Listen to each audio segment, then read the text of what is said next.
สวัสดีค่ะอร่อยมิงลาပါရှင်ဒီချက်စုတီနံဖြစ်ပါတယ်ဒီချက်ကဒီနေ့မှာဆိုလို့ရှိရင်ကောအဲမိုက်ကဲဆိုတဲ့စကားလုံးလေးရဲ့မတူညီတဲ့အသုံးလုံး၃ခုတစ်ချက်ဝင်ပြပေးမယ်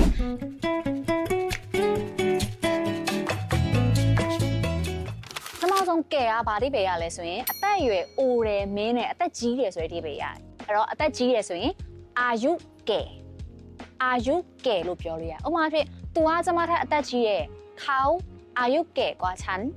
เขาอายุแก่กว่าฉันအမှဆိုရင်ကဲကကြတော့အသက်ကြီးရပေါ့ကြီးရဆိုတဲ့စကားလုံးသုံးလို့ရတယ်နောက်တစ်ခုကဲကဘာတိပဲရသေးလဲဆိုရင်ရင့်နာလေးရတယ်ရင့်နေဆိုတာအယောင်ရင့်နေပါဆိုချင်တော့ကဲနဲ့သုံးလို့ရဥပမာအဖြစ်စီဖားကဲဆိုရင်စီဖားက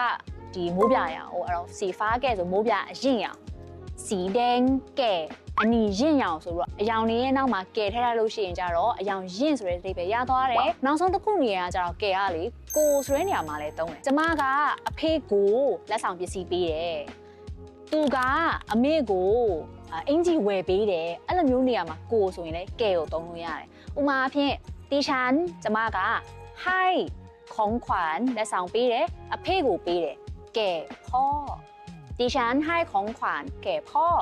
ดิฉันให้ของขวัญแก่พ่อဆိုပြီးတော့သုံးလို့ရပါတယ်ဆိုတော့ဒီမှာဆိုရင်ကဲကိုမတူညီတဲ့အဓိပ္ပာယ်တွေနဲ့၃မျိုးသုံးလို့ရတဲ့ဟာကိုလုံးလုံးမှတ်ထားဖို့လိုပါတယ်ဆိုင်းစာနဲ့ပတ်သက်ပြီးတော့သိရှိရှင်တဲ့အကြောင်းရှိလို့ရှင်ဗီဒီယိုအောက်မှာမှတ်ပေးခဲ့လို့ရပါတယ်တစ်ချက်အခုလိုမျိုး